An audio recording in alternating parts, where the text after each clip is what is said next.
Welcome back to my 100% playthrough of Heretic on the Black Plague Possesses the difficulty, played through the Heretic plus Hexen re-release on the Kex Engine. We're doing all levels with a 1 start, and this is E2M8, the Portals of Chaos. Let's begin. So upon pressing the button, you will be lifted to a very dangerous area, but we are going to ignore the enemies for the time being and grab the silver shield, which will protect us from more dangerous enemies. And you can go around in a bit of a circle so that you can get certain enemies to infight. And that undead warrior gave us an opportunity to go through here. Now, ignoring all of the enemies for the time being, we're just going to grab the ethereal crossbow, and now we can start properly firing at some of these guys. The guys that are not ghostly, at the very least. These guys, you can fight with the wand. And the reason why we waited to grab the crossbow is because it helps us mow down these enemies at a much more efficient and quicker rate than it would be to not have it. So let's use it and gun all these boys down. There we go. You also get time bombs out of these areas, and quite a bit of them actually, so feel free to use them as well if you get close enough.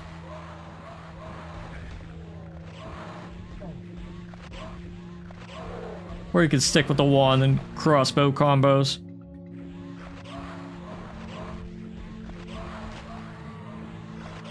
But these time bombs can help, potentially. Until you reach these parts with the were-dragons. And ideally you don't want to be close to these guys when they're firing, because they will tear your face off.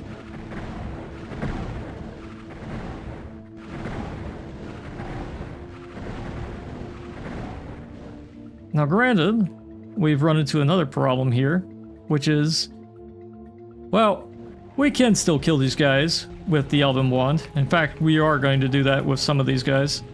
But as you can see, ammunition for the crossbow is not in high quantity unless these guys start dying.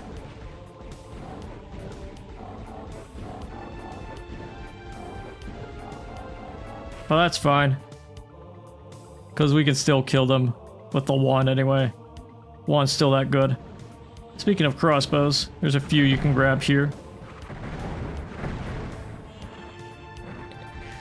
And this ominous staircase we'll save for later.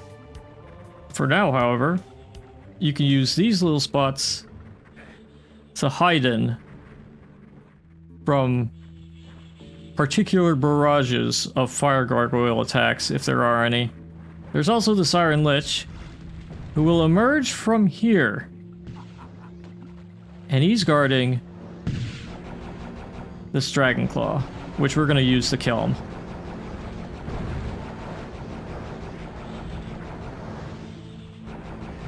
And we're also going to use it to kill these fellas too. All while avoiding the tornadoes. The posthumous tornadoes.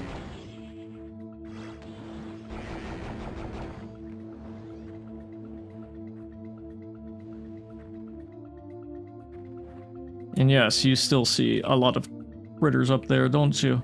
I sure do. But after going through that area, we can go through this one very quickly after all the lifts are risen up to grab all these doohickeys and also interact with this area to fight some disciples guarding a portal. Nice shot, buddy.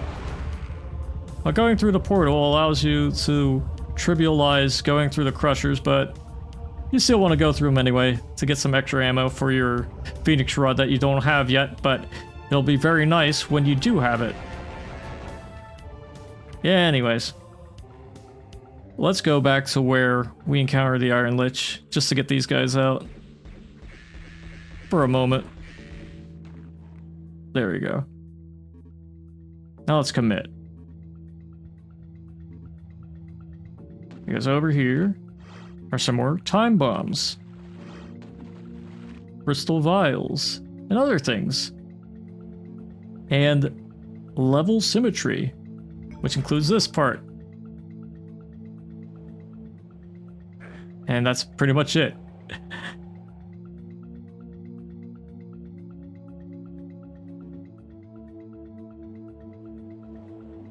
But when you're ready, when you're truly ready, you want to prepare to go up the stairway, finally. Regardless of whether or not a were-dragon or a fire gargoyle got stuck in one another, you can get the gauntlets of the necromancer out of this whole ordeal. And up here, you can see some very ominous signs. But likewise, when you go around here, this part will lower, which means you can go back to this part with the dragon claw anytime you wish. And I am going to go over here to grab this extra ammo, because I neglected to do so earlier.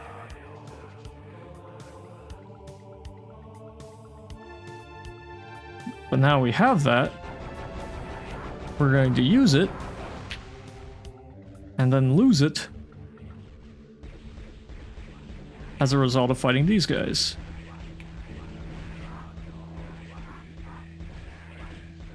Snipey with the wand or the dragon claw. Matters not. The only difference is how fast these guys will die. If you look very carefully, you'll see a different sprite for whenever you actually hit enemies, as opposed to hitting the wall. I don't know if you saw it over there.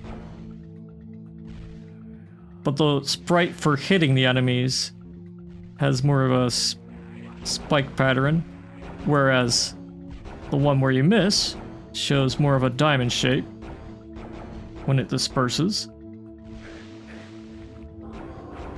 But here are the bosses. Let's just go right through them for the time being. Let's ignore them. As intimidating they are. They're too scary. They're scaring me. They're scaring me.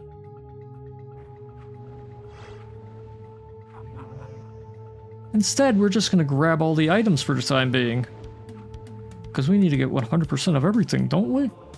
Yeah, including the Tome of Power. And also here, a Phoenix Rod. And you know what else we need? We need to press this button. Can I even press the button? I don't think so. Shenanigans are occurring. There we go. Now I can press it. It reveals this Ring of Invincibility, which will be very helpful. And now we have that, let's activate a special combo. Since we got the Phoenix Rod and the Ring of Invincibility, we're gonna make some roast beef with this Molitor. And as intimidating as he looks, and as much he loves to charge you, which he will do so many times, you can still fight him like so.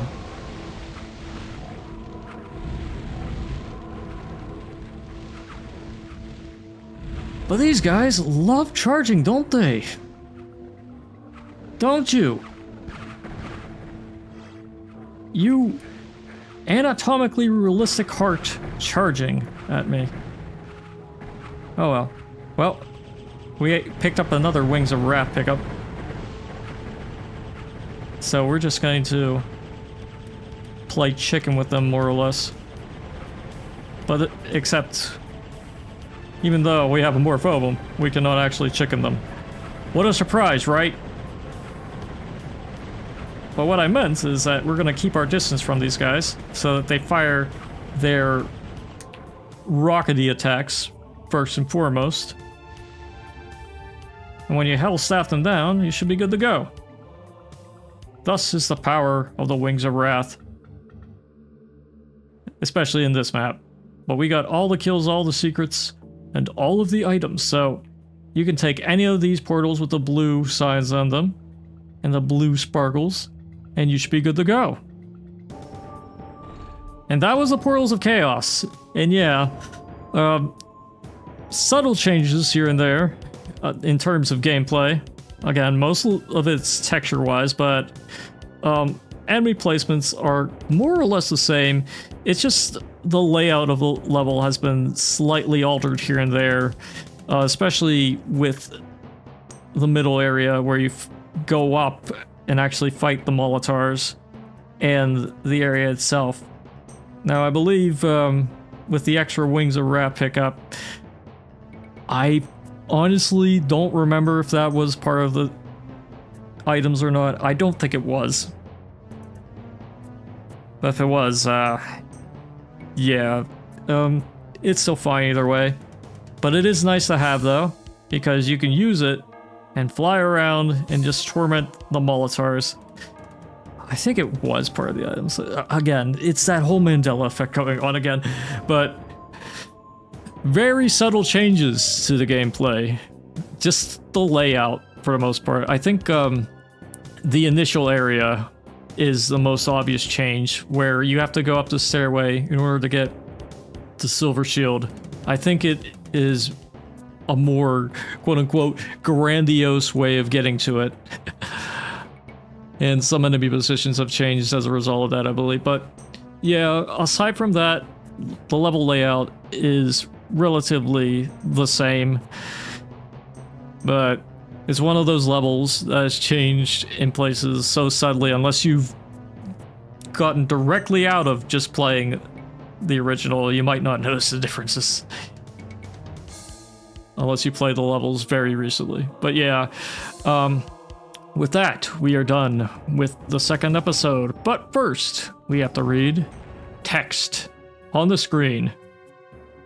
The mighty Molotovs have proved to be no match for you, and as their steaming corpses slide to the ground, you feel a sense of grim satisfaction that they have been destroyed. The gateways which they guarded have opened, revealing what you hope is the way home. But as you step through, mocking laughter rings in your ears. Was some other force controlling the Molotovs? Could there be even more horrific beings through this gate? The sweep of a crystal dome overhead where the sky should be is certainly not a good sign. By the way, I saw that typo there in the first part, which wasn't there in the original. It's part of this changed press fire to continue shenanigans, I believe. It said Eve instead of even. But oh well. Let's get a good look at that crystal dome. Ah, yes. Behold the 1994 CGI. With widescreen touch-ups. But yeah, with that, we are done with episode 2. Stay tuned for the next video, where we go into episode 3. But until then, I'll see you when I see ya. So, see ya.